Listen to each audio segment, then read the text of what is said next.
Pour se projeter dans le futur et ces enjeux d'inclusion des femmes sur le marché de l'emploi, c'est primordial de regarder derrière nous ce qui a pu être fait dans le passé. C'est ce qu'on va faire aujourd'hui, avec notre invitée, l'archiviste Else Floer, avec qui on va parcourir la vie de 3 femmes belges qui ont participé, grâce à leur lutte, aux avancées de la condition des femmes à Bruxelles ces 150 dernières années. Bienvenue dans ce nouvel épisode de Bruce Talk.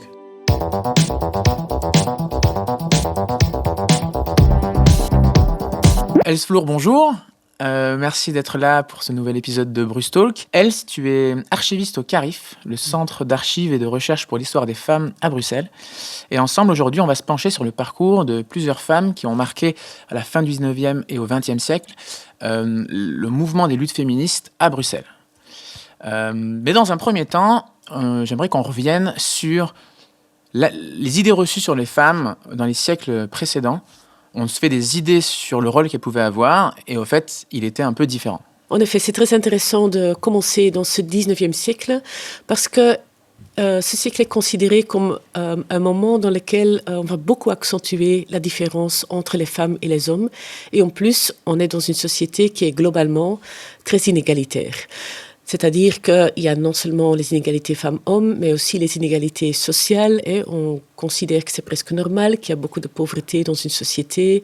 Il n'y a pas de sécurité sociale, donc quelqu'un qui tombe malade ou qui est trop âgé pour travailler n'a plus de revenus. De l'autre côté, il y a des personnes de la haute bourgeoisie qui sont très très riches. Ce n'est pas considéré comme très problématique.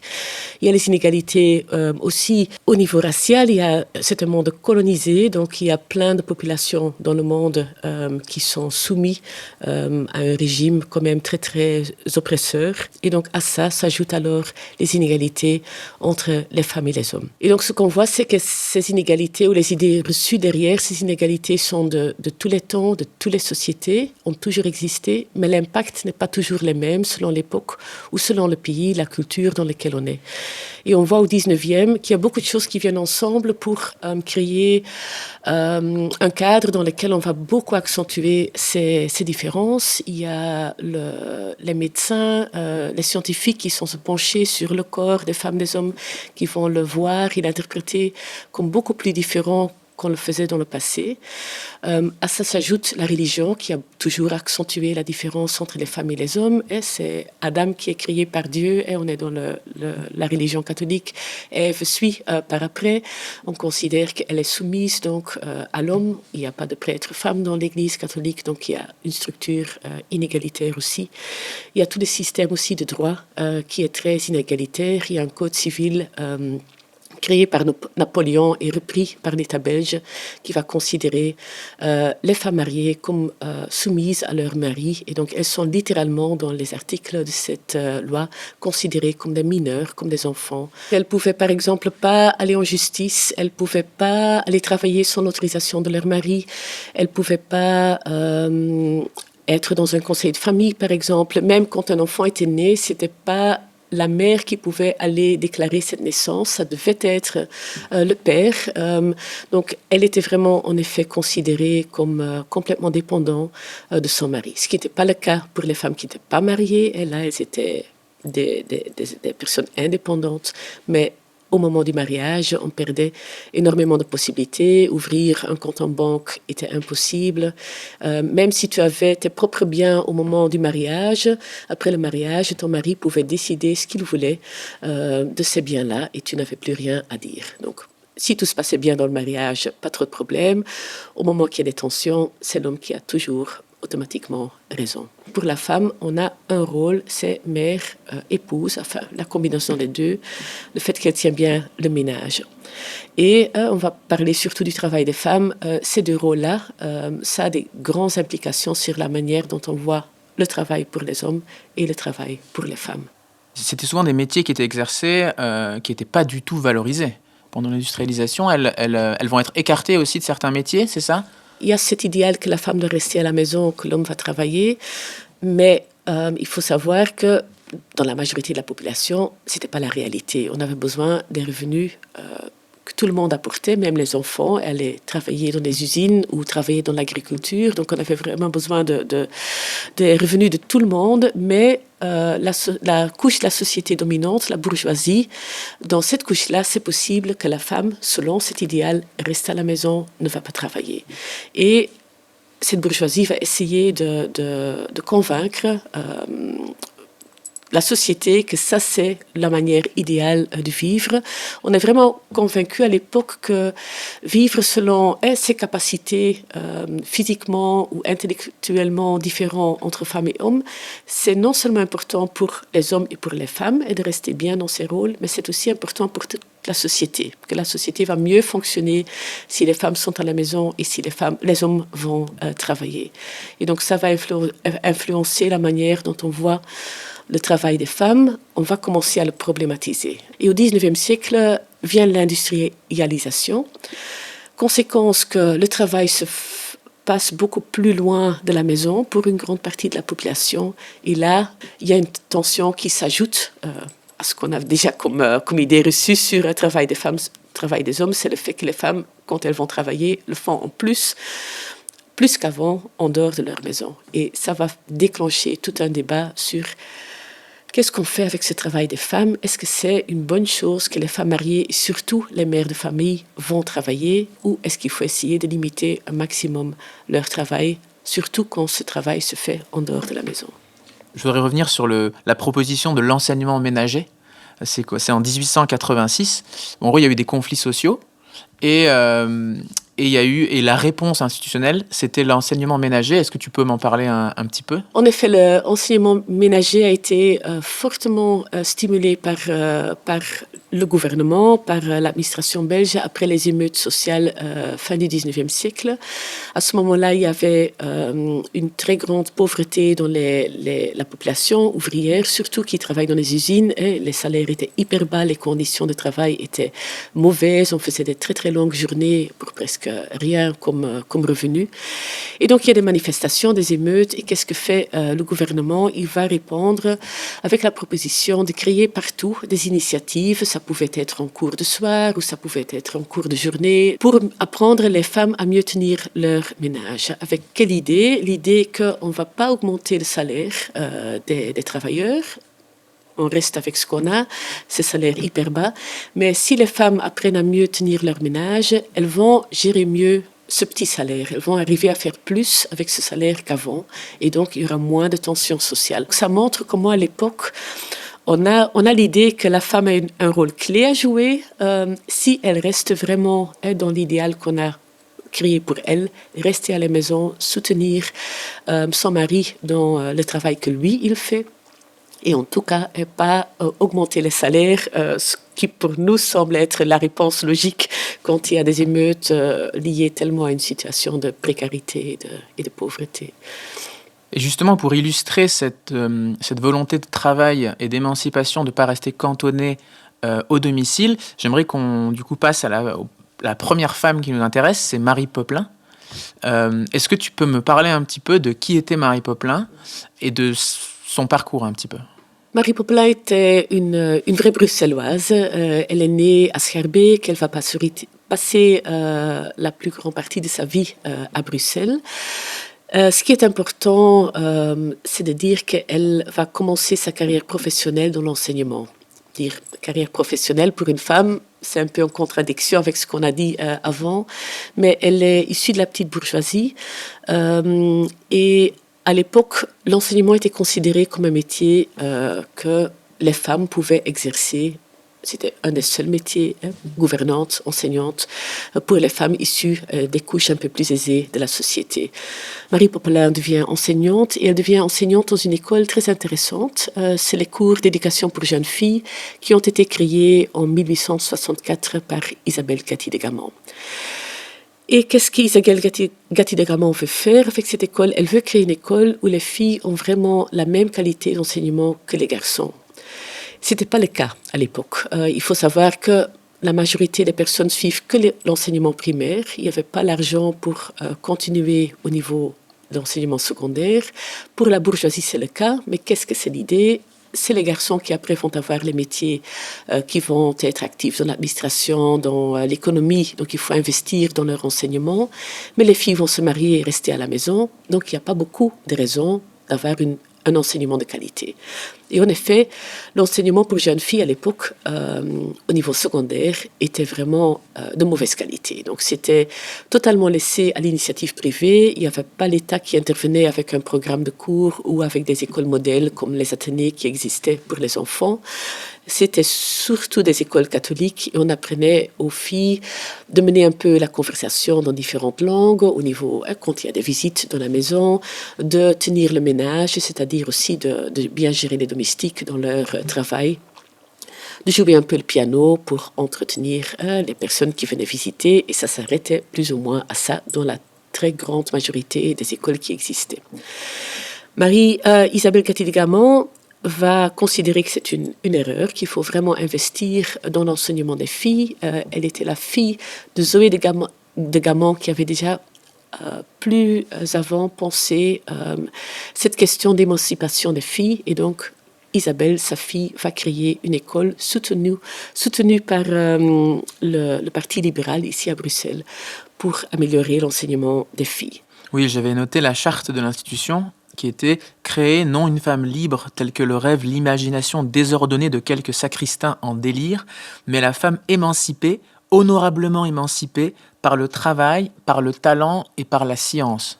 Donc il y a vraiment déjà cette volonté de se dire que la femme n'a pas à être une sorte d'enfant mis de côté de la société professionnelle, quoi. Tout à fait. Et c'est très intéressant de voir que ça va devenir un très grand succès. Donc il y a tout de suite beaucoup d'élèves qui s'inscrivent dans cette école. L'école va être imitée dans d'autres villes en Belgique. Il y a le même type d'école qui va être créée. Et donc Marie Popelin devient une des enseignantes dans cette école. Dans début des années 80, 1880, les premières universités en Belgique ouvrent leurs portes aux filles. Et c'est la sœur de Marie Popelin, Louise, qui va être la toute première femme qui s'inscrit à l'ULB ici à Bruxelles et qui va suivre les cours de pharmacie. Et Marie Popelin va suivre, elle va s'inscrire en 83 et elle va suivre les cours de droit. Et elle devient la première femme docteur en droit en Belgique. Quelle est l'étape logique par après ? Elle veut devenir avocate, donc elle demande autorisation au barreau d'exercer le métier d'avocat. Donc c'est une mesure presque administrative en général, et on a le diplôme, on demande de devenir avocat. Quelle est la réponse ? Non. C'est ça, et là ça coince, quoi. Tout à fait, ça coince. Et donc, elle est défendue par un homme féministe, Louis Franck, qui va prendre ses dépenses. Lui, il est avocat. Ils vont aller en appel. C'est confirmé, elle ne peut pas devenir avocate. Et la motivation est très intéressante à lire parce qu'on a le jugement qui est lié à ça et qui dit que c'est en raison de ses capacités intellectuelles, de ses tâches, les tâches spécifiques qu'elle a en tant que femme dans le ménage, dans le fait qu'elle va élever les enfants, tandis qu'elle n'était même pas mariée, elle n'avait même pas les enfants. Et donc même si on pouvait dire à l'époque c'était une raison, mais elle n'était même pas dans ce cas. Et donc impossible pour elle de devenir avocate, et pendant sa vie, ça ne va pas changer. Donc elle meurt en 1913. Il n'y a toujours pas la possibilité pour les femmes de devenir avocates, mais cette affaire va être vraiment repris dans la presse, dans les médias de l'époque, on en parle beaucoup. Et Marie Popelin va décider, avec d'autres personnes qui en ont marre de cette situation, de créer la première association féministe qui est créée en Belgique, la Ligue belge du droit des femmes. Et donc là, on va en effet être dans cette démarche de changer les lois, d'essayer de travailler pour l'égalité de la position des femmes et des hommes dans la société belge. Oui, une Ligue belge qui va avoir beaucoup de succès d'ailleurs, avec des grands noms. Je sais que Isala van Diest, qui est la première femme médecin en Belgique, va aussi faire partie. Et c'est vraiment une association qui va prendre de l'ampleur et qui va gagner des batailles, même au début du XXe siècle, très importantes. C'est certainement le moment où il y a les premiers changements au niveau du Code civil et en effet l'ouverture de certains métiers pour femmes. On voit une évolution, mais très très lentement, de manière assez prudente, mais ça devient un débat dans la société. On commence à parler de cette question de l'émancipation des femmes. Le féminisme, c'est un nouveau mot à l'époque, et donc on commence tous ces débats, et oui, on peut dire que c'est le début d'un processus qui va encore prendre beaucoup de temps. Donc oui, cette ligue a été très importante. Aussi, tout ce noyau d'anciennes élèves d'Isabelle Gatti-de-Gamont, c'est très intéressant de voir que dans les premières femmes qui vont suivre les cours à l'université, mais aussi par exemple la première femme au Parlement belge, ce sont des anciennes élèves d'Isabelle Gatti-de-Gamont. Donc il y a vraiment un noyau qui se forme de femmes, non seulement avec une meilleure éducation, mais aussi avec l'ambition de changer la société.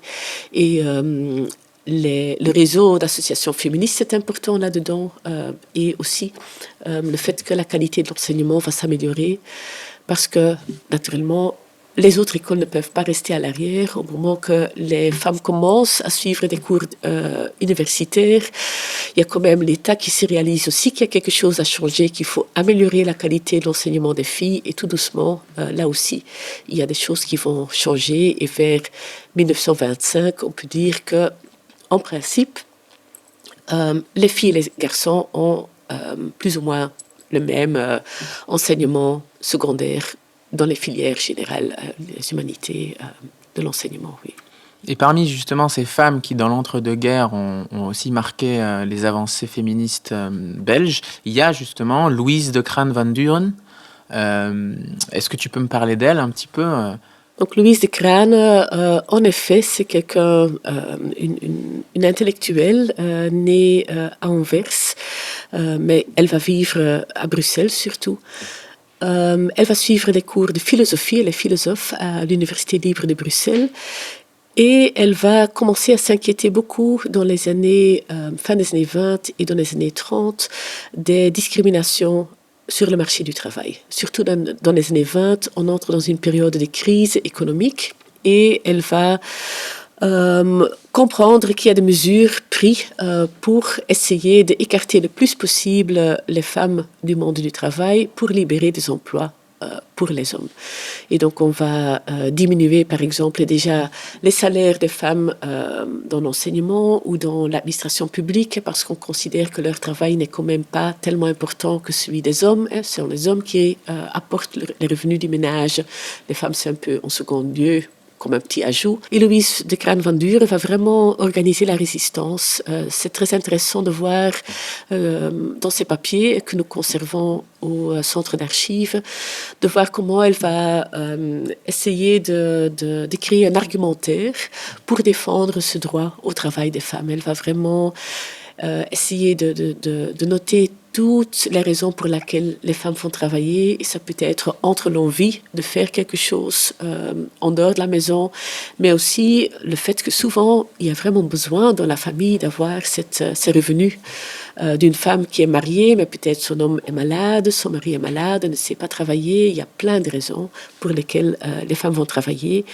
Et elle va même organiser, avec plein d'autres associations de femmes, un grand meeting ici à Bruxelles, salle de Madeleine, de protestation du mouvement féministe contre ces propositions, qui finalement vont être retirées, en partie aussi parce que l'économie commence à fonctionner mieux, mais aussi parce que ce mouvement de résistance a quand même eu un effet. Et justement, à la suite de manifestations en 1936, vont s'organiser des comités de vigilance. Est-ce que tu peux m'en dire plus sur ce que c'est que les comités de vigilance ?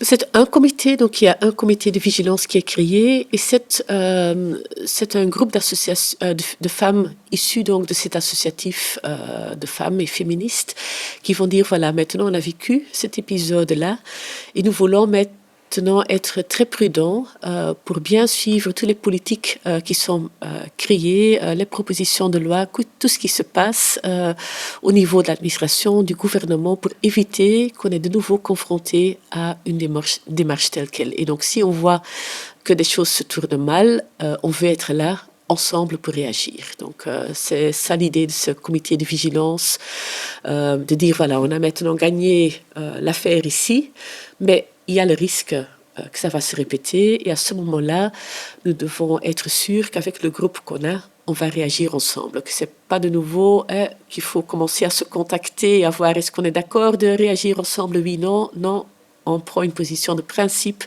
que on va être là ensemble pour réagir tout de suite si quelque chose se passe. Mais ces engagements et ces théories vont inspirer beaucoup de féministes des générations suivantes. Est-ce qu'en Belgique, il y a vraiment eu, on va dire, une réappropriation de femmes du travail de Louise?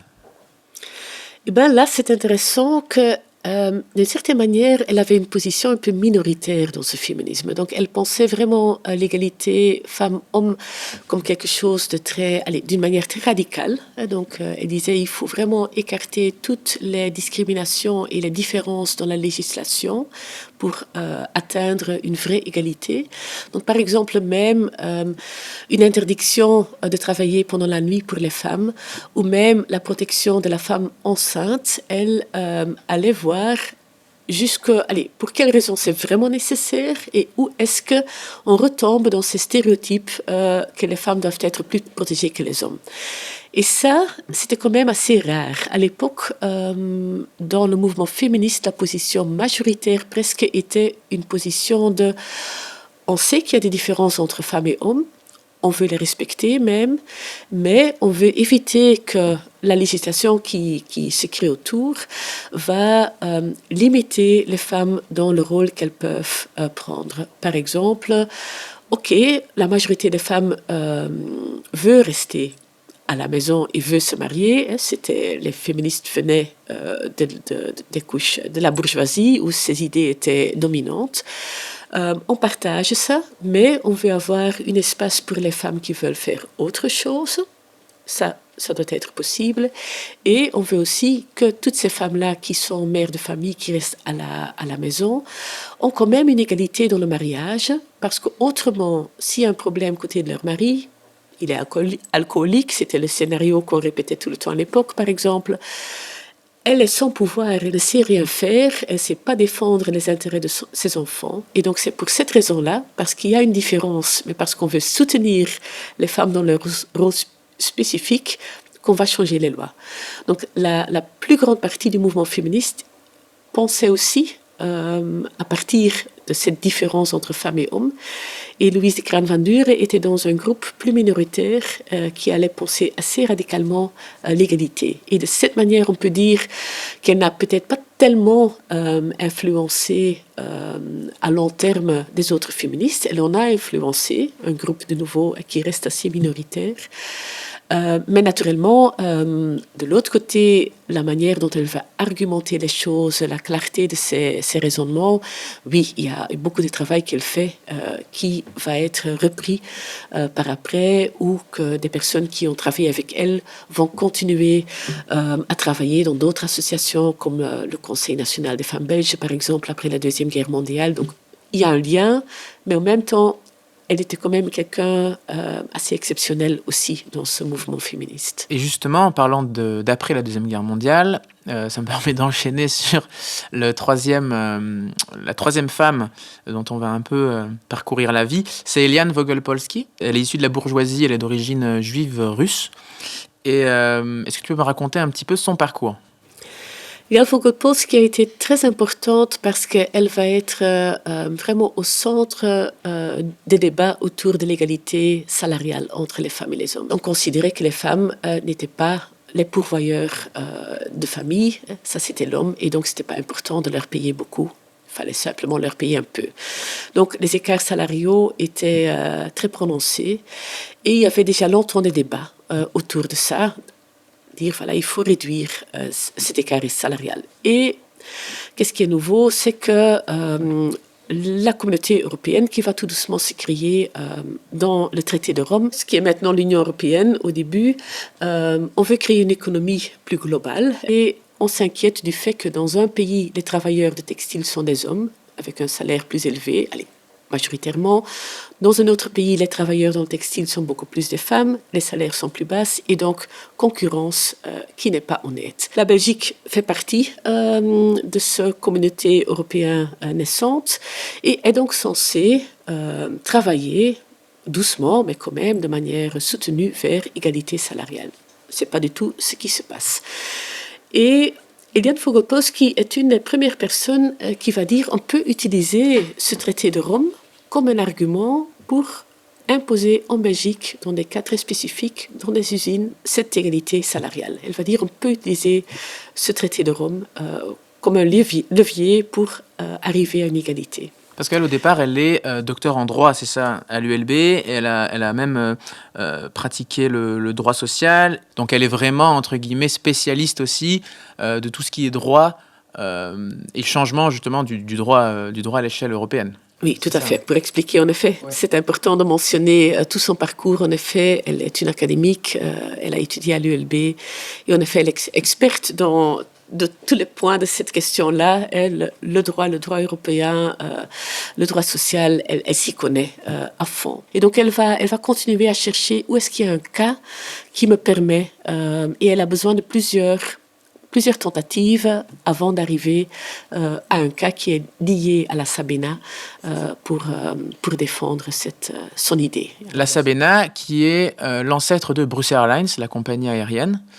Et du coup, elle va réussir avec ce cas à médiatiser un petit peu. La Sabena avait la politique un peu bizarre de dire à ses hôtesses de l'air, voilà, vous avez atteint les 40 ans, vous devez quitter vos métiers parce que vous n'êtes plus assez belle, attractive pour représenter notre compagnie aérienne pendant les vols.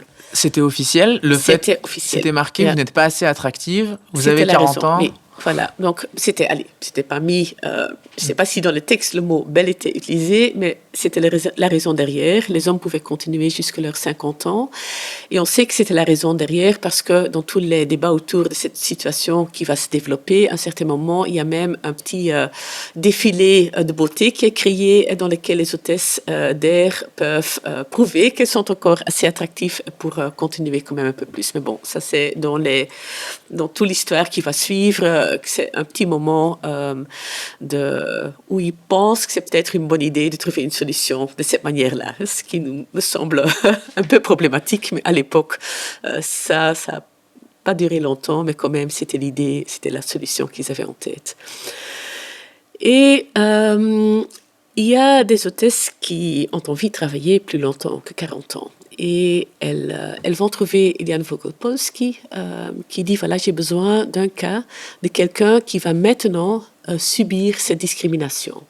Parce que quand tu es forcé de partir à la retraite beaucoup plus tôt que les hommes et tu n'es pas compensé pour ces différences de 10 ans où tu n'as pas travaillé, qui va se traduire dans tes pensions, il y a une différence au niveau des revenus, et donc il y a une inégalité salariale. Donc ça va être la raison qu'elles vont essayer de mobiliser. Et donc elles ont besoin d'une personne qui peut symboliser cette lutte, et il y a une des hôtesses d'air qui s'approche plus ou moins de ses 40, pour qui c'est pas tellement important si elle continue ou pas. Gabrielle Dufresne, elle va dire, voilà, vous pouvez utiliser mon cas.